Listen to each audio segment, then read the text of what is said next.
What's up, guys? Welcome back to another episode of the Rap and Wrestle podcast. You know me, I'm Derek Gamble. You can follow us at Rap and Wrestle on Instagram, Facebook, Twitter. Check us out on iTunes, YouTube. Make sure you subscribe. Today, very special day. We got the Windy City Kid, TJ Crawford. What's going on, man? It's been a while since we talked. How you doing, bro? It has been a while, man. I'm doing pretty well. That's good, man. I see you've been like everywhere since the last time we talked, man. You even the most prominent thing though, I'm gonna start off with, since the last time we talked. Now you got blonde hair. How did blonde hair happen, man? I do have blonde hair. You know what? It was something that I always kind of wanted to do, and once lockdown started, I figured that was my opportunity to just be like, you know what? I'm not gonna be out in public for a while, so let me try it out and see how it looks. I actually did, I did like a grayish like silver type before I did the blonde to see what that looked like, and it was cool. But I think the blonde and the bleached hair kind of fit me a little bit better, so I'm sticking with it for now. I like you, man. Also during that time, another change is I saw you were like working out constantly, and I saw you got into really great shape. I already thought you were in good shape. Now you got into better shape. What was your fitness routine like during the whole quarantine? So once everything kind of shut down, obviously across the whole world, I work at a gym, so obviously gyms are shut down. No gym access anywhere. So I went back home to Chicago, and I had access to a private gym there. Nice. So I was able to kind of stay on top of my workouts and can do a little bit more than most people could at the time.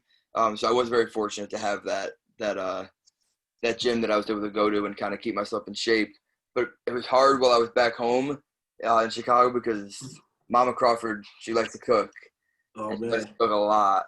Yeah. So it was definitely hard while I was out there. But I know once I got back to Jersey and I kind of got back on my meal plan and started doing the outdoor workouts, especially during the heat wave. I was outside constantly, just getting as much sun and as much so I can sweat as much as possible. And I mean, my workouts really didn't change. They just I had to kind of adjust them just based off the scenery, I guess, that I was in. Yeah, no, definitely. And I feel like I started working out during that time as well. And I feel like the outdoor workouts, they give me more energy than being inside, even though you think like, oh, it's hot, the sun is hitting you. It's the sun, man. It gives you that energy. That sun will give you more energy than you think. Everyone thinks it'll drain you throughout the rest of the day, but for that time being, while you're out there working out, I think it's like the best. I think it's better than working out in a gym. So. Yeah, no, definitely. What were you eating when you back in Chicago, man? You know, Chicago is that's some good food down there. What were you eating that time? I mean, we were ordering from my cousin's bar. We were ordering food from him. So he has like these roasted Brussels sprouts with like cheese and bacon on them. Those are probably the best. But man, I come from an Italian family. So my mom's constantly making sausage with the red sauce, and my mom's making pasta, all kinds of garlic bread, different kinds of raviolis, all this everything that's like bad for me is what my mom was making. But I was able to I'll work out really, really hard at the gym so I can afford to eat the bad food that my mom's making. But it's just I can't say no to mom's cooking. I can't say no. Yeah, I feel you on that. I think you're making everybody jealous, man. It's like you were eating good and you got into better shape. Hey man, I just need carbs to puff up the muscles a little bit. Nah, I hear you on that. Now for you, since the last time we talked with kind of like everything that's been going on, have the goals changed for you? Or do you still have the same goals, or have they adjusted? Have they changed? Like, what are those goals for you now? I mean, the goal always stays the same because the goal is to become the biggest star in the world, or become the best wrestler you possibly could be, and get the most recognition and get a contract somewhere and be featured prominently on TV. So that's always the goal. But I think before quarantine happened, I was kind of not like complacent with where I was at, but I knew that I had a lot of really cool stuff lined up.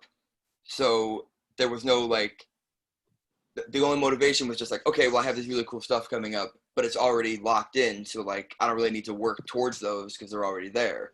Yeah. Once quarantine started, my mindset kind of changed, and it was like, okay, I'm not going to have these opportunities when I come back because one, there's going to be very limited spots when shows do start running again, and two, all these matches and all these cool opportunities are gone, and I can't get those back, and I have to rework myself to get back to that point. But one thing that really kind of changed my mindset on wrestling, and something that really helped me kind of rethink everything, was Corey Graves' podcast with John Cena.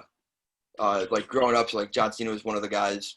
He was obviously the top guy when I was watching wrestling. Yeah.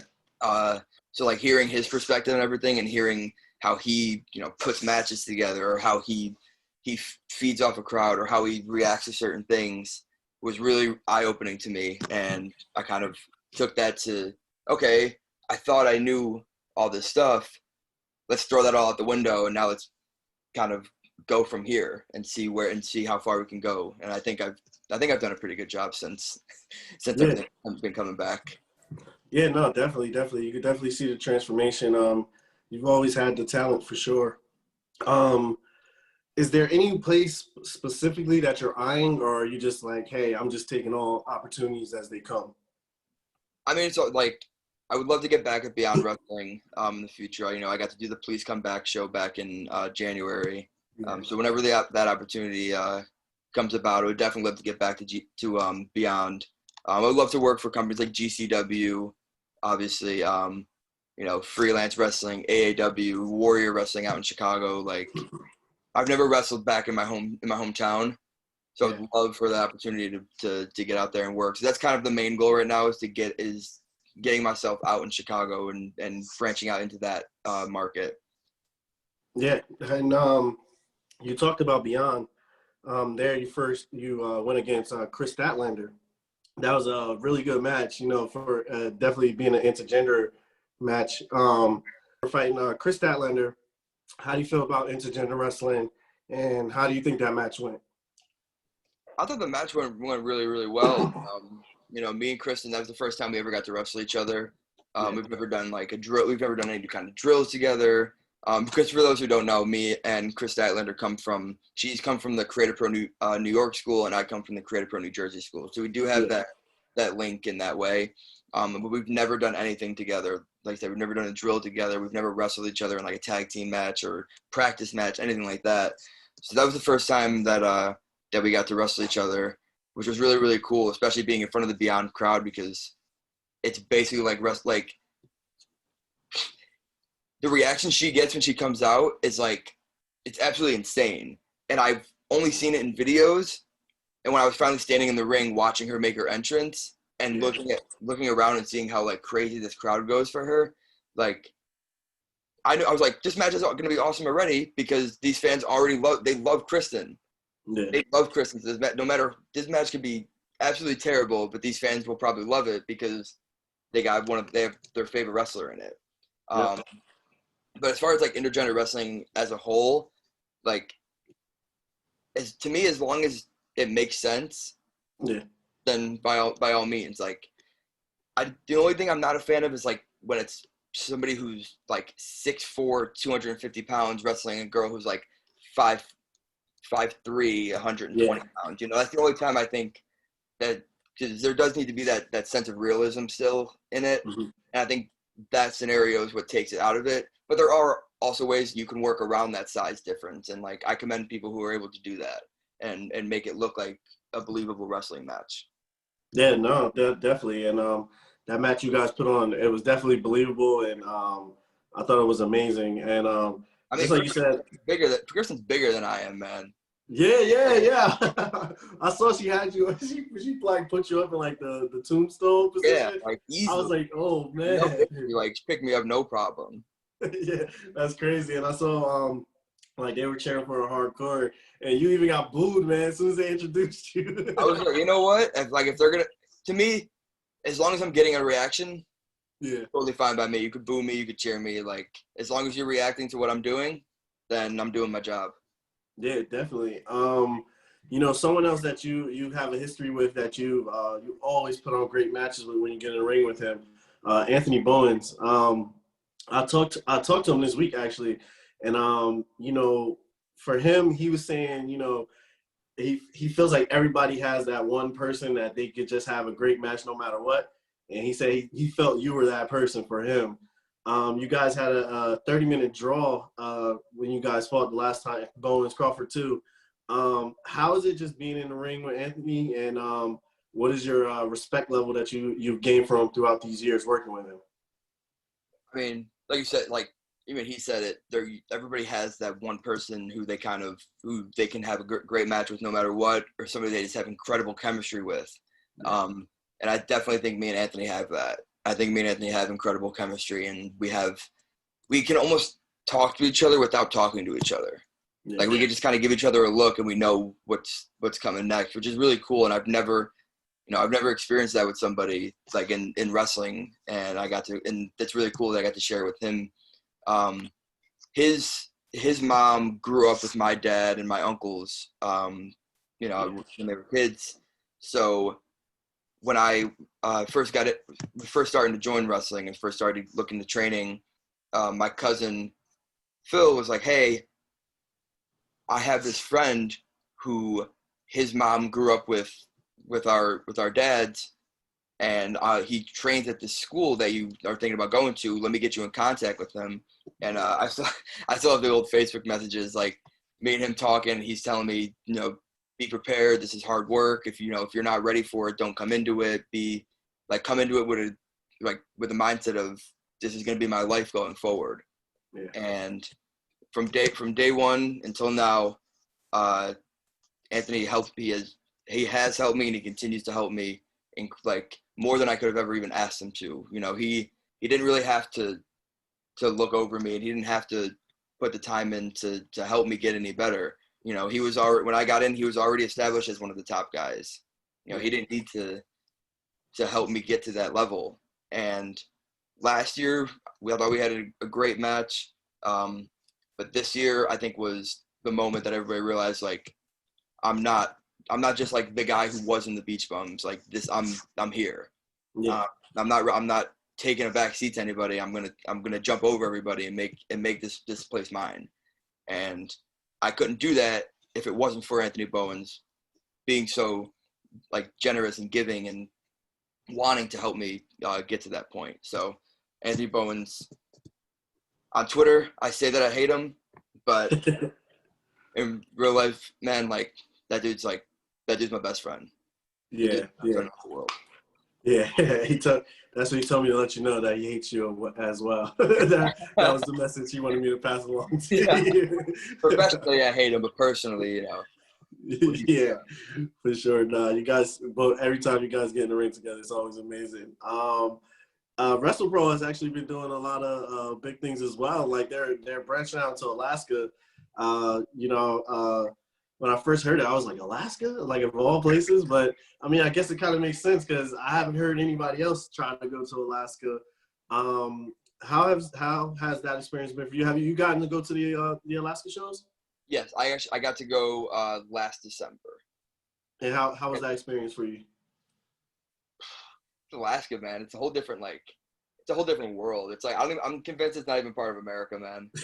And I think it's like it's crazy town over there, but like it was really cool because I got to, you know, obviously hang out with somebody like Anthony Bowens and, you know, Matt McIntosh and Bobby Wayward and Dan Moff and Donovan and Kevin and all those like LSG. Like yeah. I've always hung out with them, you know, at shows, but this is the first time I got to like actually hang out with them like kind of outside of wrestling. True. It's really cool because then you get to know people a lot more and you form closer friendships. Like I think me and LSG became so much closer after that trip just because we spent so much time with each other. And wrestling over there, like I know last time when they just went over this time, they didn't get to perform in the Sullivan Arena like they did, like we have been. But Sullivan Arena, like it's a huge like 8,000 seat arena, Mm. and I think when I went, we had like a little over 1,000 people there, which like looks really really small, a small crowd when it's in a big arena like that. Yeah. But they were so lively, and they were just like it felt like there were 8,000 people there because they were so energetic, and they hated me over there. So the boos were ringing throughout the stadium. So, but it was really really cool, and like I really hope I get another opportunity to go back over there. Yeah, that's pretty cool to be able to do something like that. You know, since you're from Chicago, and I know you guys eat good food. What were you eating while you were in Alaska?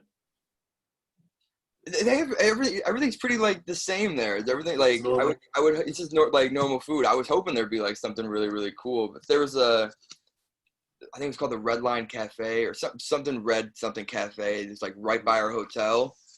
So like me, Macintosh, Bowens, LSG, like we all went there one morning to get like we went to work out. We went there and got like bagels and like all different kinds of breakfast and French toast and sausage, and we were having a big feast before the show, and we were having such a good time that we actually ended up being late. oh man, We were late to the show. We got yelled at pretty bad for that because we weren't super late, but we were still late, and oh man, we were enjoying ourselves, man. yeah. Nah, hey, I hear you on that. You know, you guys, you also got the Dream 16 coming up as well with Wrestle Pro. Could you just, I know it's 16 wrestlers, 2 nights. I know Vinny Pacifico's in it, LSG, Wayward, yourself, a lot of great talent in this.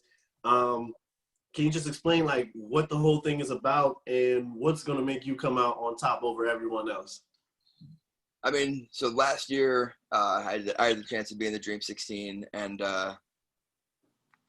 my original opponent, Brad Hollister, which I don't even know if it was announced that we were supposed to wrestle, but I'm going to say it anyway because it's been a year. Who cares? I was originally supposed to wrestle Brad Hollister, who's in the tournament again this year. Obviously, he couldn't compete last year. I think he tore something in his knee. I don't know exactly what, so I'm not going to guess.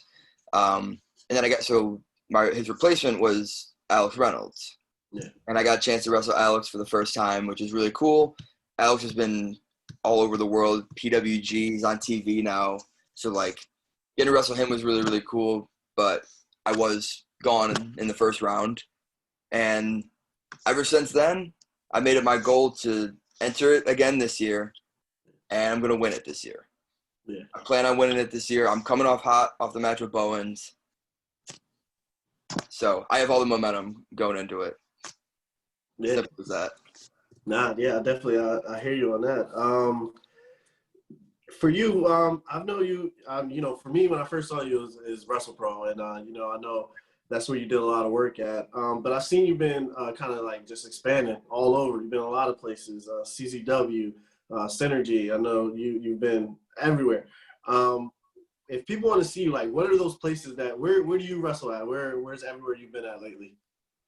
Lately, obviously with everything going on right now and shows kind of slowly coming back and stuff like that. The main spots that I'm at right now are obviously Wrestle Pro, my home promotion. Synergy, where I'm the cruiserweight crown, king, champion, whichever you want to say, and Violence and Suffering. So I was at VXS for their last show in August, and I'm going to be at their next one October 4th against Eli Everfly and Smiley. So I'm really looking forward to that one. So those are the 3 main places you can catch, like, that people can catch me at right now. But let's hope and pray that it's more spots coming up soon. Yeah, no, definitely. And one of the places is Synergy, which is on September 3rd. It's their 3rd birthday. First, how is it like being a part of Synergy, knowing, just seeing kind of like what Colin, like what he started with now? You know, he's 3 years in. You know, around here, there's a lot of guys who start wrestling companies and then they just go away like that. But for him, like I always think Colin has a lot of creative and great ideas, and I think that's kind of like part of the reason that's helped him survive this long. But how is it to know, like, hey, I'm a part of this young company, helping them, you know, progress throughout the years? First off, you talk about Colin having creative ideas. That dude texts me like all day with crazy ideas. I feel like I should talk him down out of some of them. Like, no, we can't do this. We gotta come up with something else. But no, man, like, I got an opportunity at Synergy back in November of 2018. Magic had gotten hurt, and he was supposed to wrestle Matt McIntosh. And Colin shot me a text, "Hey, I have a spot open for you. Come prove that you should be part of this roster." Yeah.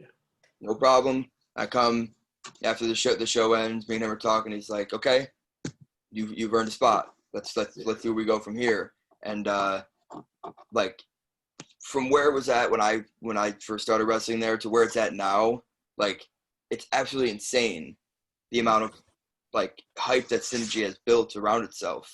You know, getting the live streams on Fight. You know, I think then like the crowds that we've been drawing, especially I guess post quarantine, like these past couple of shows that we've been running, man, like we've been selling the place out or like packing the chairs pretty heavily, and like I think Synergy can only go one place from here, and that's just up. Like the place is sky's the limit. Colin has incredible mind, and Colin is just such a good person that he just wants everybody to succeed, and because he wants everybody else to succeed, he's succeeding at running a professional wrestling company. So Colin, again, it's another one of my boys. So Colin's my dude, and yeah, man, Synergy is, if you haven't checked out Synergy yet, like, I don't know what you're doing. Yeah. What you guys are doing if you're not checking Synergy out. Like, not even just for me, but there's so many talented guys on the shows. So you got, like, I think next year we got Jordan Oliver and Ace Austin. You got Tony Deppen and Brandon Kirk, and you got Yuta versus Matt McIntosh. Like, just please, if you're listening to this, please check Synergy out. We are doing good shit. Yeah, facts. Definitely. And that's out September 26th. I don't want to mix up September 3rd with the third year party. Yeah, so September 26th, they'll definitely be putting on a great show. Colin he's probably legit one of the smartest people I've met in wrestling.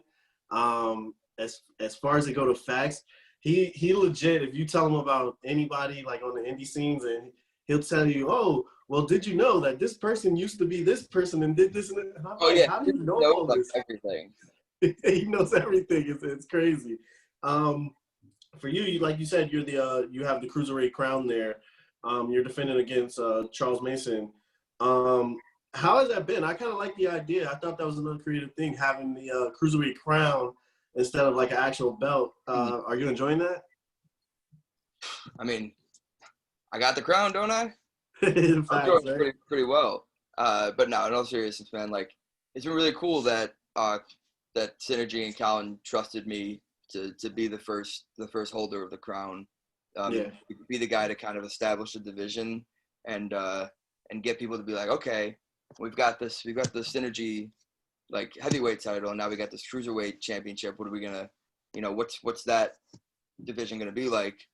And I think so far we've set a pretty good tone for like, okay, like this is the talent you're gonna get in these cruiserweight matches. And like Ellis Taylor, I think, is somebody who like needs to be showcased more. Dude's a great talent who can go, and he's got, he doesn't have that much experience, so he just needs to just have like more experience under his belt. But like, I think he's on his way to doing great things. Casey, who cares about her? The Whisper, not being able to wrestle the Whisper sucked, but being able to watch the Whisper beat up Casey was really, really cool. And then obviously Charles Mason, who I'm wrestling on Saturday, I've done multi-man matches with him. This will be the first time we're meeting one-on-one, and both me and Charles are probably equally hated right now at Synergy. So I'm very curious to see how the crowd's going to react, if they're going to cheer one of us or if we're just going to get booed throughout the entire match. But yeah, man, I think me and Charles are going to surprise some people. I think we're gonna steal the show on a card that's absolutely stacked. Yeah, man, I can definitely see that happening for sure. And I gotta shout out Casey, man. She's a Dallas Mavericks fan, so that's the homie, man. I can't talk bad about her. I mean, I'm not knocking Casey for being a Dallas Mavericks fan. Like, I like the Mavericks, but Casey don't deserve to be in my division. So, nah, I hear you on that. Also, you did some work. We were talking about you doing work before in Impact when you're part of the Beach Bums, and you also did some work against Josh Alexander as well. How was it kind of like going back to Impact again and just this experience this time taking on Josh Alexander? It was different because the colors changed. You know, when the Beach Bums were doing it, it was blue, so it fit the Beach Bums. And then we got to this time, everything turned red, which fit with the Windy City Kid and everything I had going on. So it was really that was cool. No, but the day of, so I was planning on going to the tapings, just to kind of help out. You know, Wrestle Pro was helping out with the ring, and we had some guys in the back doing helping out with production stuff and stuff like that. And I got a text the morning of that says, "Hey, make sure you're ready because you're gonna wrestle Josh tonight." And I was like, it's like 6 a.m. when I got this text. So I'm like, oh shit, now I gotta go about getting myself ready, because I was just prepared to just kind of go and just help out wherever was needed. I wasn't prepared to wrestle, so I had to get myself ready, get my gear bag ready, and shoot myself over to Melrose. And so I got there, and Kevin Matthews was like, all right, go talk to Petey Williams. He's help getting all the matches together, and he's one of your agents. Mm-hmm. I'm like, Petey Williams, that's growing up at being a TNA fan. He was like my favorite wrestler. Yeah. So when Kevin was like, go talk to Petey Williams, I'm like, are you sure? Are you sure? Okay. I walk up to Petey. I introduce myself. Super, super nice guy. You know, gave me kind of the outline for what they wanted in the match. Then I met Josh. Josh was really cool. Another person who's very giving and wanted to help me kind of showcase myself on that platform, because he told me a story about when he was doing an Explosion match. I believe it was with Killer Cross, but I could be wrong on that one. He said when he was doing his Explosion match that, you know, he wasn't really allowed to get any kind of offense in. It was just get your ass beat the entire time. Yeah. So when me and him were talking over the match and what we're gonna do, you know, I'm just kind of telling him like, hey man, whatever you want to do, throw me around like this. I'm just here to not make you look good, but I'm here to for just so you have a body to throw around. He's like, no man, he's like, I know what it's like to be in your shoes. I want you to go out there and you can fucking tear the house down. And I'm like, all right, cool. And we had the match, and I thought it went very, very well. And we got to the back, and Josh was very happy with it, and everybody upstairs was very happy with it. You know, a couple small things here and there from I got some feedback from Tommy Dreamer and Ethan Page, who was obviously Josh's tag partner. Yeah. But man, the reception that I got in the back from everybody was really, really cool after. And I know that I popped Petey Williams huge because I did one of his moves during the match. It was with the swing through the ropes arm drag thing that I seen him do. And I was like, I'm going to do that knowing he's watching to see if he either gets mad or flattered that I'm using one of his things. And he was very I heard that right as I did it, he popped huge for it, and he loved it. So it was really, really cool, man. It was a really cool experience. Yeah, that's cool, man. And how's that feel to just know, you know, Wrestle Pro working with Impact, and then they're just you know, they trust you to be hey, the morning of, hey, you're going to work tonight. We need you to get in the ring. Mm-hmm. That's what you want, man. That's especially out of the school that you train with. You want that you want them to have that confidence in you that they can throw your name out to somebody and you're not gonna shit the bed. Yeah. You're gonna deliver, and not only are you gonna deliver, but you're gonna over deliver. Yeah. And you're gonna prove that the school's good, the training at the school is good, and that I'm good, and that or that you're good, or whatever the situation may be, that you can thrive in whatever situation you're given. Yeah, no, definitely agree with that. Wrestle Pro, Creative Pro, always putting out great talent for sure. Like you said, you got in the ring with Josh Alexander. You got in the ring with Alex Reynolds. We talked about that. Anthony Green, JT Dunn, Bowens, of course. Is there still anyone that you're looking at that you're hey, I haven't gotten in the ring with, and I would just love to have a match with them? Well, I'm gonna go off based off a match that I was supposed to have on March 28th in Rawway, obviously before everything happened. And we just talked about him, and that was Petey Williams. I had the opportunity to wrestle Petey Williams in the Rawway Rec Center for Wrestle Pro. And that was a match that I was really looking forward to because, like I already said, he was one of my wrestling heroes growing up. And, and I was actually shocked that when he was being asked if he wanted to do the show, and he asked who was going to be wrestling, and they told him he was wrestling me. It was really cool because he remembered me from the Impact tapings and remembered that I had done a good job. So he was like, okay, sounds good to me. I trust that guy to get me through a match. Yeah. So if I had to pick one man, that's one I want. I want that one really bad. Definitely. I could definitely see that. That would be a great match as well. And there's tons of talent out there, man. I could just see you in there just killing it with, and hopefully. I did a 6-way scramble with Blake Christian. Me and him 1-on-1. I think it'd be really fun. Kevin Blackwood from up in Buffalo, Daniel Garcia. They just did AEW Dark. Those two guys. I would love to get a 1-on-1 match with them. I'm trying to think of anybody else that's kind of on the indie scene right now that's really catching my eye. Christian Casanova, I've wrestled him before, but I would love to get another chance to wrestle with him because I think he's changed up a little bit and I've changed up a little bit. So seeing the pre-quarantine versions of ourselves wrestle versus the post-quarantine versions of ourselves wrestle, I think would be really, really cool. Those are just the guys on the top of my head that I can think of right now. Yeah, definitely. Have you ever gotten in the ring with Warhorse before? I actually have not. I have not. Yeah, I would like to see that. I think that would be dope, man. Warhorse be a lot of fun. Yeah, I would like to see that for sure. I think that would be dope. I gotta ask you, just because I'm big onto hip hop.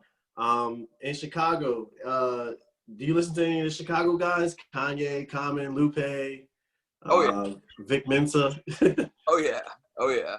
Yeah, I do. I'm not huge on rap or hip hop or anything. I'm more of a heavy metal guy myself. I kind of listen to all genres and I dip my toe in everything. But yeah, I'm a huge Kanye. I love Kanye. I love listening to Kanye's music. There's guys that I kind of knew growing up who got into the rap game. And we go to their concerts, which is always they were okay, but we tell them after oh, it was amazing, it was so good, really deep down we're it could have been better. I've been to better concerts, but I'm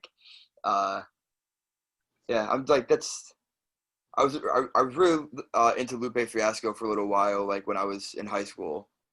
I got really into some of his stuff.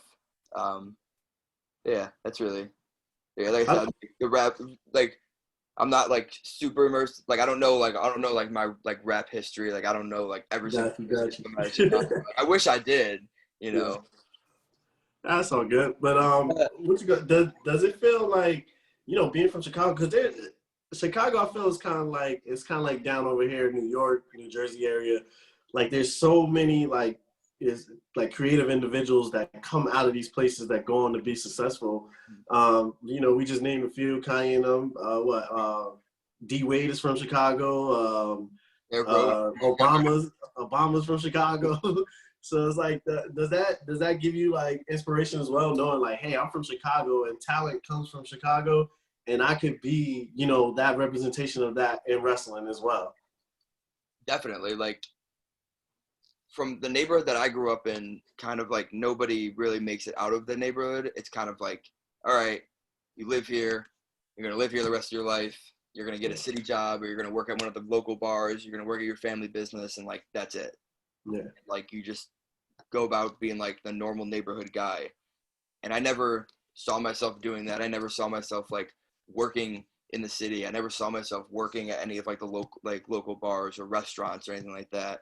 I always saw myself leaving and making a name for myself and getting out and kind of being known as the guy who left, the guy who didn't stay complacent, and the guy who didn't want to just, all right, well, this is where I'm from, and this is where I'm going to stay for the rest of my life because that's just how things go. And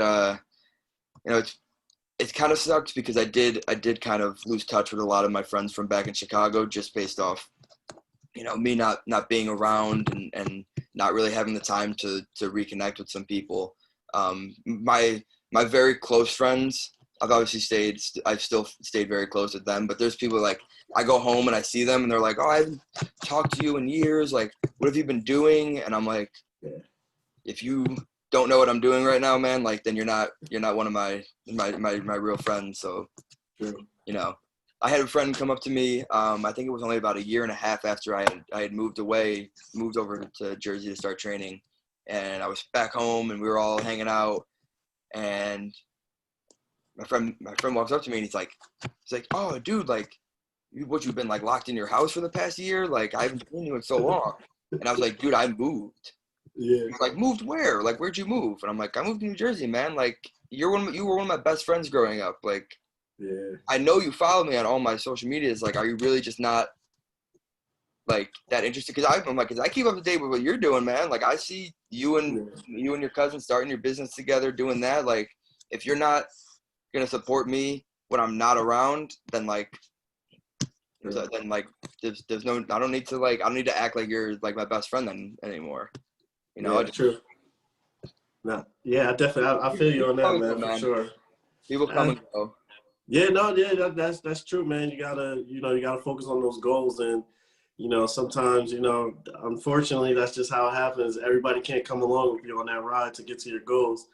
So, it is what it is. I saw you had some cool tee designs too. It's like very, Chicago oriented. The Eric Crawford is dope. I like that one for sure. The ECW style, the Windy City Kid one, I like that one too. That was pretty dope. Did you come up with these designs yourself, or somebody helped you with these creating these? No, I designed all of my stuff myself. I designed my gear myself. I designed T-shirts myself. So yeah, if anybody out there's looking for somebody to make gear for them or make designs for them, shoot me a message. I'm pretty cheap. That's dope, man. That's dope. I like that. That's crazy that you did that yourself too. That's a great talent to have. I'll wrap it up with my last question. This is the last one I'll have. During quarantine, what were some of your quarantine hobbies that you had? Mine was, I was playing Grand Theft Auto till like 4 o'clock in the morning every day, man. I was tripping. But what about you? What were you doing? To be honest, I was watching more wrestling than I never had. Like, I was doing so much tape study, especially because I was back home in Chicago. Like, I wasn't really, and weren't able to do anything. I was only able to just sit at home or go to the gym. So like, I did more tape study than I ever have, and I think that's why the wrestler I am now is so much different than what I was before all of this, because I did so much more studying and so much more like, okay, forget all the in-ring wrestling stuff.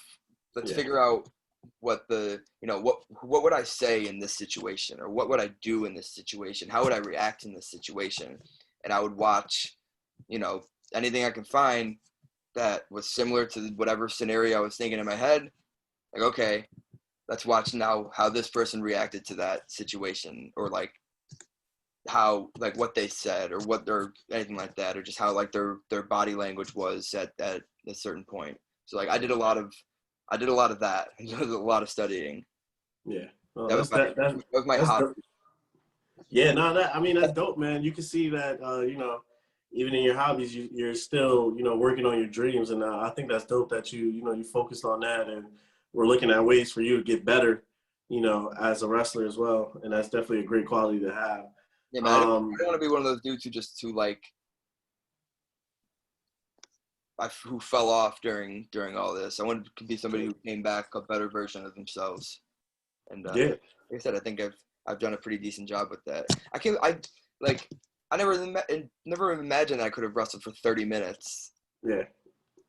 But because of everything that I studied prior to that, I knew how to pace myself. I knew how to take my breaths when I needed to, and I wanted to exert certain energy just based off all the stuff that I was reading and been watching and listening to. So it's like, if there any young wrestler out there, I'm 23 and I've only been wrestling for 4.5 years, so I can't say young. But Yeah. any other wrestlers who's listening to this, like, never stop working on your craft. Never, ever stop working on it, because you can always improve something. You can always improve something. No, definitely. And I think kind of like what you said, it should be a way of life in general. Even if you don't wrestle, just keep working on your craft. Even during quarantine, that was my goal, was, hey, to come out better of quarantine than I went into it. And, you know, I definitely think you definitely did that. And, you know, I think that's a good thing. So if fans wanted to get in contact with you, or, you know, connect with you on social media, I should say, I don't know if you want everybody contacting you, but I can on my personal number. Word, right? Well, how can they connect with you on social media?